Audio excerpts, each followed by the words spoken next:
Good day, friends. Today we will discuss valuation of rented property.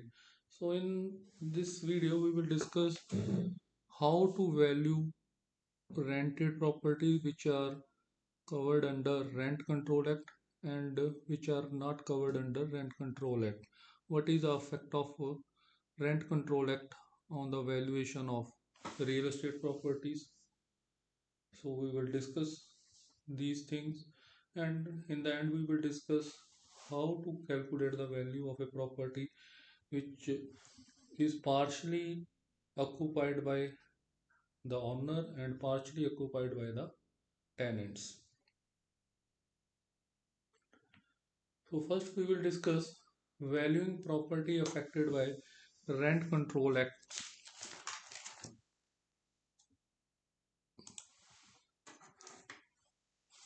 It can be complex due to the restrictions these laws impose on rental income and property use. So, what is its effect if a property is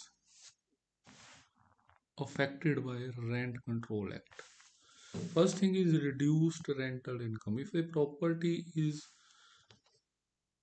under Rent Control Act, it is given on rent and is covered under Rent Control Act, what will happen?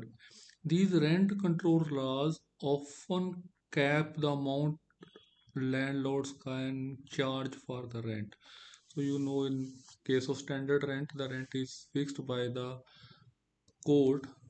So maximum rent which can be charged from a tenant, so these are covered under Rent Control Act of that particular state. So which can significantly reduce the potential rental income of a property. So lower income, valuation of income approach properties, the income generating properties calculated on the basis of income it generate. So lower the income, so directly it will impact the property's net operating income and leading to lower valuation. So remember this thing. Then, of course, first thing is maximum rent or is to be fixed as per standard. Maximum rent which can be fixed is affected by standard rent. And second thing is you cannot increase rent beyond a certain limit. So there is limited rent increase. So these laws typically restrict the rate at which the rents can be increased. So which can limit the growth of rental income in over time. So this makes the properties less attractive to the investors who are looking for income growth. And then maintenance and upkeep. So with the limited ability to increase rents, landlord may have less incentives to invest in property maintenance and improvements, so potentially leading to decline in the property's condition. So as the owner will not get sufficient rent over the property, he will not invest in the maintenance of the property. So that will potentially lead to the decline in the property's condition, and when the property's condition is declined, the value will also decline with the passage of time. So all these things will lead to market value impact. So property under Rent Control Acts have lower market values compared to the similar properties not under such regulations. This is because potential for income generation is restricted, making them less appealing to the buyers and investors.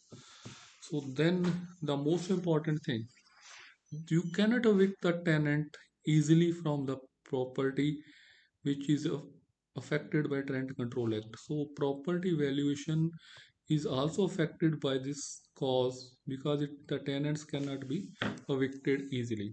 So the process is cumbersome, very cumbersome, and will get delayed.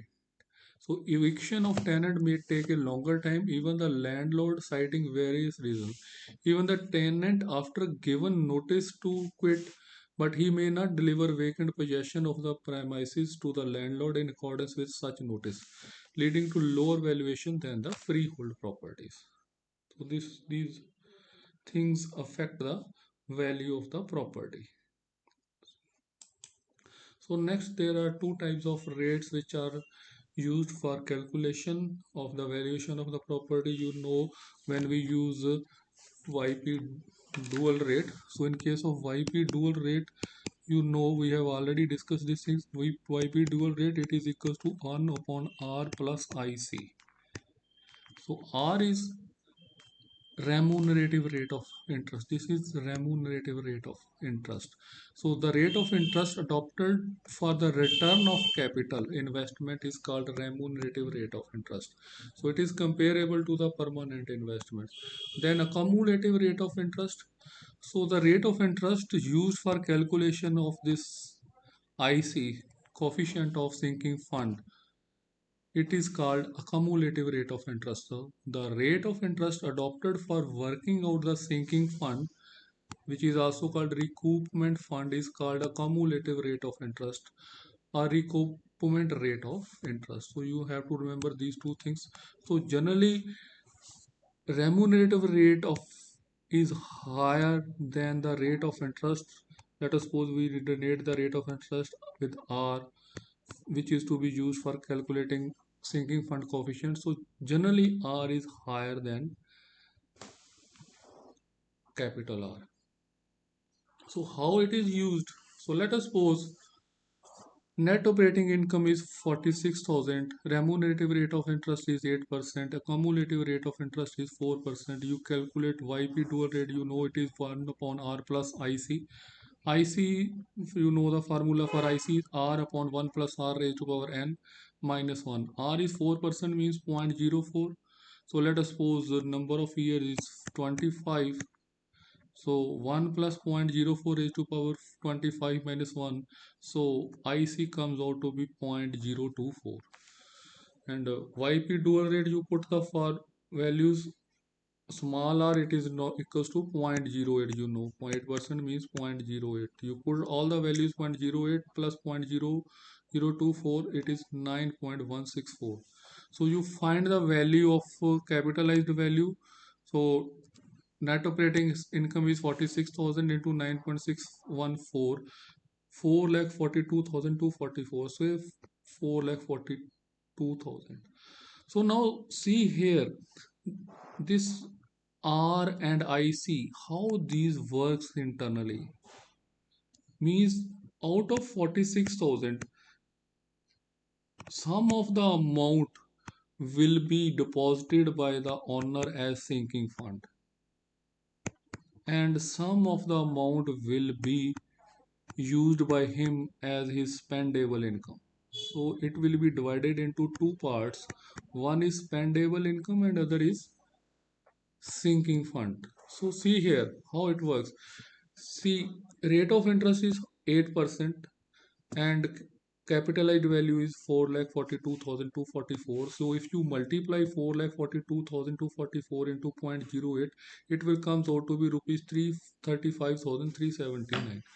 And sinking fund, for sinking fund rate of, you have calculated this IC as 0.024, 4,42,244 into 0.024, it is rupees 10,614. So now see how it works. Means out of 46,000, the owner will use this as spendable income, and this much amount will be deposited in a financial institution as a sinking fund. So if you deposit 10,614 rupees at 4%, every year you deposit this amount 10,614 at 4% for 25 years. See what will happen. It means you will calculate the accumulative amount for rupees 10,614 at 4% for 24 years. You follow the formula. So his formula is FV minus 1 upon R. Formula is FV minus 1 upon R multiplied by the amount which you are depositing. So 10,614 FVs, you know it is 1 plus R raised to power n, which is 1 plus 0.04 raised to power n, and is 25 minus 1 over 0.04. Your 10,614 into 41.64. See, this amount, this will accumulate if you have been depositing. So if you are spending this much amount and you are depositing this amount as sinking fund, at the end of 25 years you will be able to get an amount accumulated which will be equals to 4,42,244, which is the capitalized value. So how this two YP dual rate works?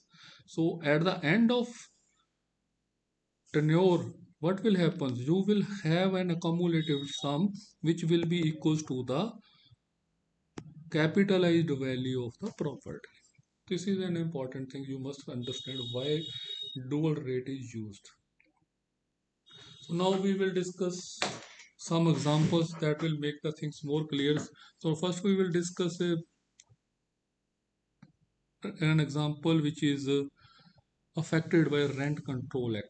So here Rent Control Act is applicable on the property. Example, a landlord owns a building which is fully rented to 12 tenants. See here, number of tenants are 12. Plot area is 600 square meter. Land is fully utilized in 3 floors of the building. Rent is 1800 per month. Property taxes are 5400 per year. Non-agricultural tax is 300 per year. Insurance is 600 per year. Building is 80 years old. See here, tenants are protected by provisions of Rent Act. Repairs may be taken as 10% of the gross rent and collection and management charges at 4% of gross rent. Calculate the value if the rate of interest is 10.5%. So see here in this question, tenants are protected by provisions of Rent Act. So it means tenants cannot be evicted at any cost. First thing is, so even if the property is demolished and reconstructed, the tenants will have the first right in that new property also. So we will consider this thing for calculation of valuation, that provisions of Rent Act are applicable. So though the building is 80 years old, so net yield has to be capitalized in perpetuity. We have to assume that tenant will not vacate the premises for 100 more years, because we cannot evict the tenants, and they may keep the building duly repaired for the said period. So we also have to assume that land will not be reverted back to the landlord. So see here, if the rent property is affected by Rent Control Act, land will never revert back to the landlord. It is for perpetual. So see, we will calculate. So 1800 is a rent per year from per month. Sorry, see here, rent is 1800 per month from all the tenants. See, it is from all the tenants. So yearly rent will be 1800 into, this is not number of tenants, this is number of months. Remember, so total rent received per year is 21,600. Outgoings are given to you. Property tax as 5,400. Non-agricultural tax as 300. Insurance premium as 600.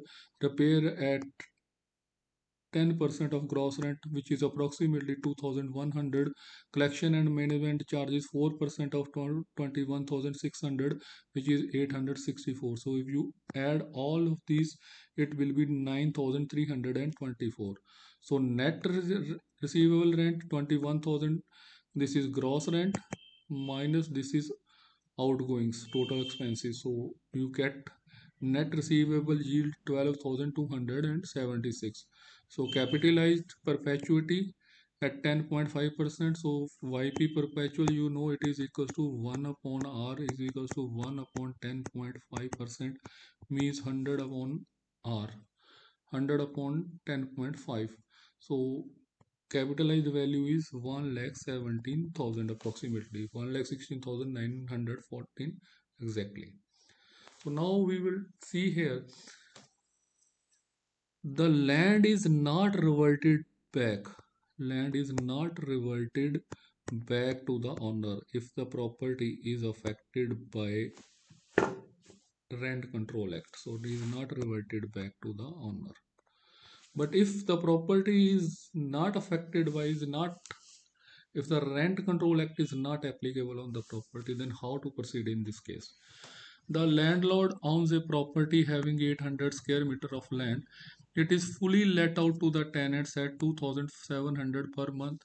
Building is 10 years old, having 50 years as future life.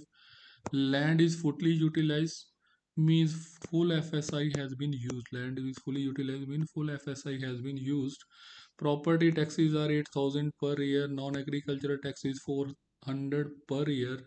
Insurance is 800 per year. Repairs may be taken as 5% of gross rent, and collection and management charges at 4% gross rent. Present rate of land is 1,000 per square meter.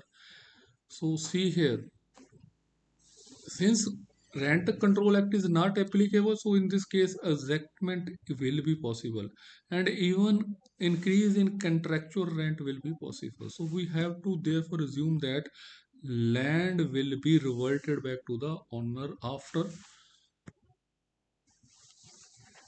50 years. Land will be reverted back to the owners. So when the land building will end its economic life, it will be demolished and the land will be reverted back to the owner in this case, because it is not under Rent Control Act. So value of the property gross annual is 2,700 into 12, 32,400 is the gross rent received by the owner. These are the outgoings given: property tax 8,000, non-agricultural tax 400, insurance 800, repairs at 5% of gross rent means 5% of 32,400, 1620. Collection and management 4% of 32,400, it is 1296. You add all these outgoings, it is 12,116. So net result income is 32,400 minus 12,116. So net income is 20,284.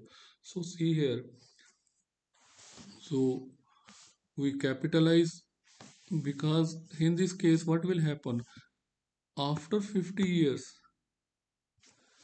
what will happen, the building will end its useful life, though the land will be reverted back to the owner.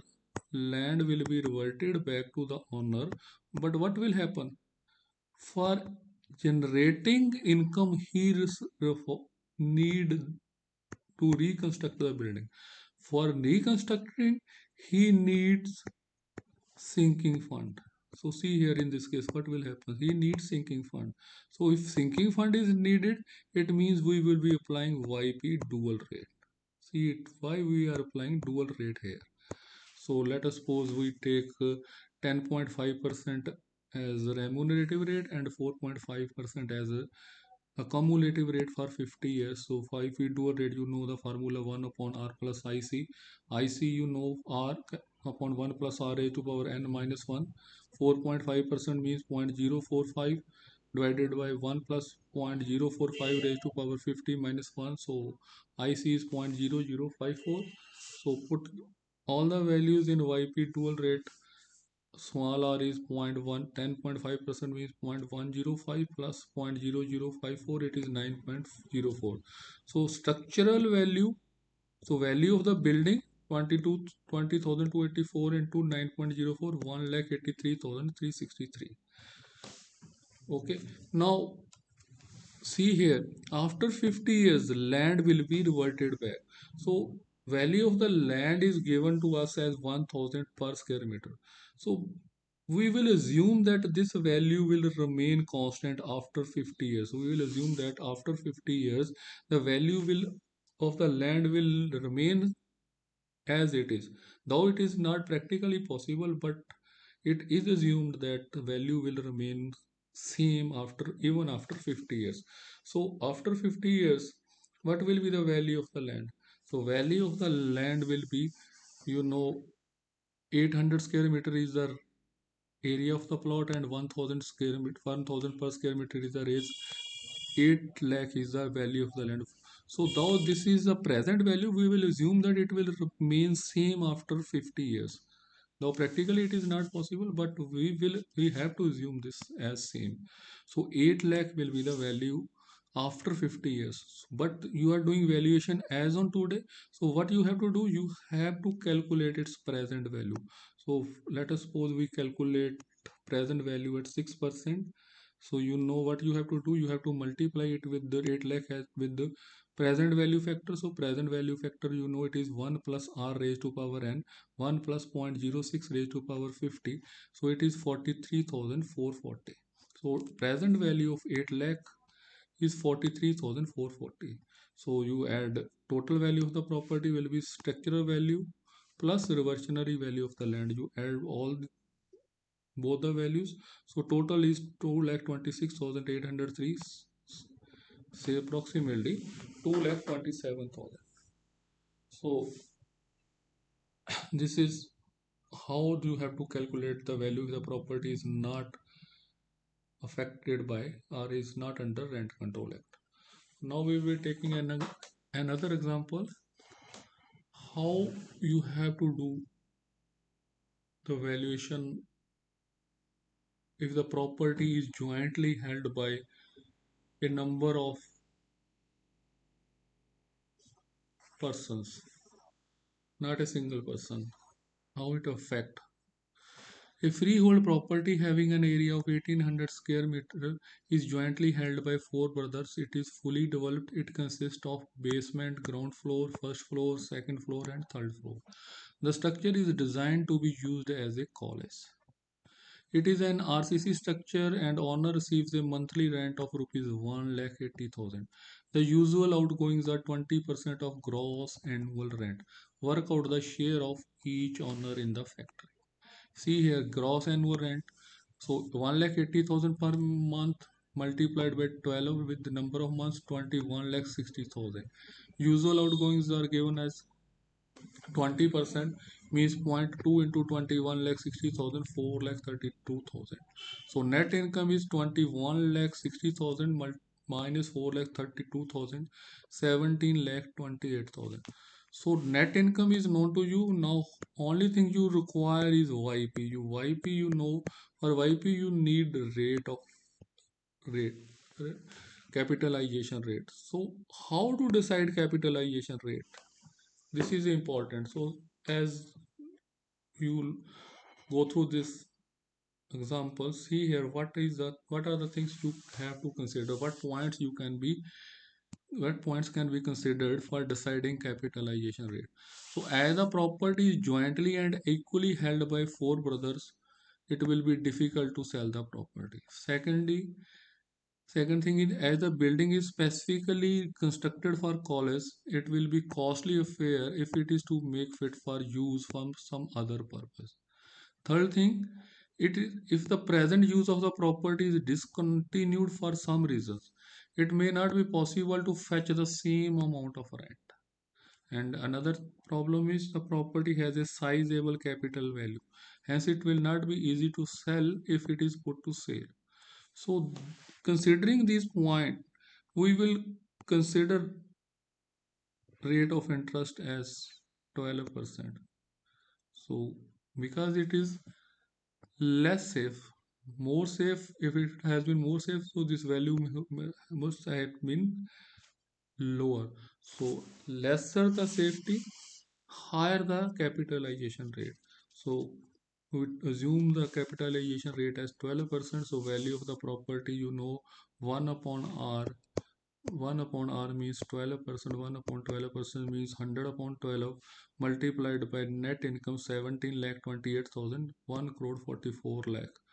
This is the value of the property. It is jointly held by four brothers. So share of each brother as will be 1 crore 44 lakh divided by 4, 36 lakh is the share of each owner. So this is how you can decide. So while deciding the capitalization rate, you have to consider all such factors in the question. So another examples which is partially occupied by the owner and partially occupied by the tenant. So we will take an example. A fully rented developed building in a plot have 4 floors.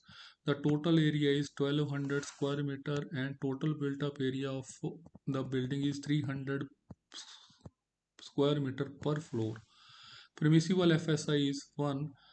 There are 4 tenants per floors and tenants of 2 lower floors pay a rent of 1750 per month per tenement, which include property tax. Top 2 floors are occupied by owners of the property itself. Total property tax is at 35,000 per 6 month for 4 floors. Tenants rent include 50% of total tax. Non-agricultural tax of the plot is 1200 per year and building insurance is 300 per year. 3000 sorry per year. Assume repair cost at 8% and the gross rent and collection and management charges at 4% of the gross income, gross rent. Stamp duty paid at the time of purchase is 99,000. Land is of freehold tenure. Prevalent land rate of freehold land in the locality at present is 10,000 per square meter and the rate of ownership flats in the locality for similar construction as on today is 50,000 per square meter. It means this is composite rate, means rate of land plus rate of building that include. Okay, see what how to proceed in such cases. First thing you have to find is what will be the total annual rent receivable by the landlord from all the tenants. So number of tenants it is given per floor is 4.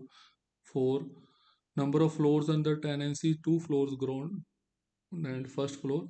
So total number of tenants will be 4 into 2 8. Rent per tenant per month is rupees 1750. So total annual rent will be 8 into 1750 multiplied by the number of months. So total rent received is 1,68,000. Second, you have to find out what will be the total outgoings including repair allowance and collection charges for the tenanted portion of the building. So property tax per year is 35,000 per 6 month means 35,000 into 2, 70,000 is property tax. Non-agricultural tax is 1800. Building insurance is 3,000. So total is 70. If you add all these three, it is 74,800. So out of this 74,800, it is given that 50% of the above is to be shared by the tenants. So remaining 50% will be given by the owner. So 74,000 upon 2, 37,400 will be the amount which will be shared by the owner. And other charges are 8%. Annual repair charge is 8% of gross rent means 8% of 1,68,000 Collection and management charges 4% of gross rent, 4% of 1,68,000 which is 6,720. So total outgoings are 37,400 plus 13,440 plus 6,720. So total outgoings are 57,560. So this is what he has asked you to find out. So next is what will be the present market value of the tenanted portion of the building if the rental income is assumed to be in perpetuity and rate of capitalization rate is 6%. So net income you know it is gross income minus outgoings 1,68,000 minus 57,560. Net income is 1,10,440. So you find out the capitalized value of 1,10,440 at 6% in perpetuity. So YP perpetuity you know 1 upon R means 1 upon 6%, 16.66. So you multiply 16.66 with the net income 1,10,440. So this is the value 18,39,330. So sorry 930. So next thing is he is asked what will be the present market value of the owner occupied portion of the building. So value of the building में or freeholder or landholder. FSI is given 1. So area of the flat. So there are 2 floors with the owner. So as area of the flat is 2 into 300, so area which is under owner occupied 600 square meters, and the unit rate is given to you as 50,000 per square meter. So present market value of the owner occupied portion is 600 square meter into 50,000 per square meter is the rate. So 3 crore is the value of owner occupied. So see here, value of owner occupied portion is 3 crore and value of tenanted portion is only 18 lakhs 39,930. So next he has asked what is the market value of balance potential of the property.